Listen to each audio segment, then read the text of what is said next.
Hello friends, welcome to another video. ഇന്ന് നമ്മൾ അനസ് ബ്രോയുടെ കൂടെയുള്ള ഒരു ചെറിയ EV നെക്സോൺ യാത്രയിലാണ്. ഒരു EV നെക്സോൺ ഓണർ ആകാൻ കഴിയുക എന്നുള്ളത് തന്നെ അദ്ദേഹത്തിൻ്റെ ഒരു കരിയർ സക്സസ്സിനെ സൂചിപ്പിക്കുന്നു. 22 ലക്ഷം രൂപയാണ് ഈ EVയുടെ വില. 22 ലക്ഷം രൂപ ചെറിയ ഒരു എമൗണ്ടായി ഇന്നത്തെ കാലത്ത് തോന്നുമെങ്കിലും മാസം കിട്ടുന്ന ചിലവ് കഴിച്ച് ബാലൻസ് വരുന്ന സമ്പാദ്യത്തിൽ നിന്ന് 22 ലക്ഷം സമ്പാദിക്കുക എന്നുള്ളത് തന്നെ അദ്ദേഹത്തിൻ്റെ ഒരു ക്ലവർനെസ് സാമർഥ്യത്തെ സൂചിപ്പിക്കുന്നു.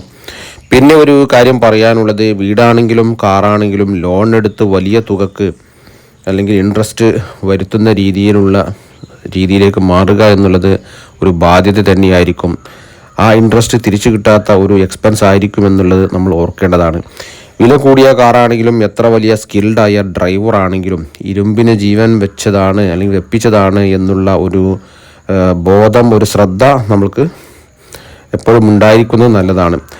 റോഡിൽ നമ്മൾ ഒരു കാലത്തും അല്ലെങ്കിൽ ഒരു സമയത്തും ഫ്രീക്കാകാതിരിക്കാൻ ശ്രമിക്കണം എന്നുള്ളതാണ് നമുക്ക് മറ്റൊരു കാര്യം പറയാനുള്ളത്. കാരണം റോഡിൽ നമ്മൾ മാത്രം യാത്ര ചെയ്താൽ പോരല്ലോ, നമ്മൾ സുരക്ഷിതരാകുന്നതോടൊപ്പം മറ്റുള്ളവരെയും സുരക്ഷിതരാക്കേണ്ടത് നമ്മുടെ ഒരു റെസ്പോൺസിബിലിറ്റിയാണ്. പിന്നെ മറ്റൊരു കാര്യം പറയാനുള്ളത്, 5 സ്റ്റാർ റേറ്റിംഗ് ഉള്ള ഒരു കാറാണത്. അതുപോലെ തന്നെ നല്ല ബിൽഡ് ക്വാളിറ്റി, ബോഡി ക്വാളിറ്റി ഉള്ള ഒരു കാറാണ്. അതുപോലെ തന്നെ ഗുഡ് ഇൻഫോർടൈൻമെൻറ്റ് സിസ്റ്റം ഉണ്ട്. നമുക്ക് ചെറിയൊരു യാത്രയിൽ അനുഭവപ്പെട്ടതാണ് ഈ പറയുന്നത് കേട്ടോ. അതുപോലെ തന്നെ പവർ വിൻഡോ, ABS സിസ്റ്റമുണ്ട്. അതുപോലെ തന്നെ നല്ല കൂൾ നൽകുന്ന ഒരു AC ആണ് ഇതിനുള്ളത്. അതുപോലെ തന്നെ എല്ലാ സൈഡിലും എയർ ബാഗ് ഒക്കെ എന്ന് എഴുതിയിട്ടുണ്ട്.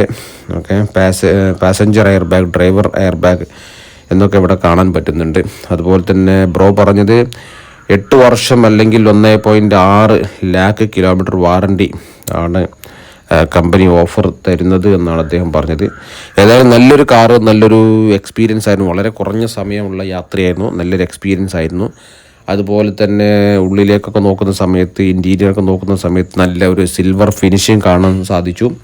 അതുപോലെ തന്നെ ടാറ്റ ലോഗോ ഒക്കെ അടിപൊളിയായിട്ട് കാണുന്നുണ്ട്. അതുപോലെ തന്നെ ക്വാളിറ്റി മ്യൂസിക് സിസ്റ്റം ഉണ്ട്. അതുപോലെ തന്നെ ഫുള്ളി ഡിജിറ്റൽ ഇൻഫോർടൈൻമെൻറ്റ് സിസ്റ്റം, അതുപോലെ തന്നെ ഗൂഗിൾ മാപ്പ് എല്ലാം നല്ല രീതിയിൽ വർക്ക് ചെയ്യുന്നു. ഏതായാലും ഒരു അടിപൊളി experience. Thank you for watching.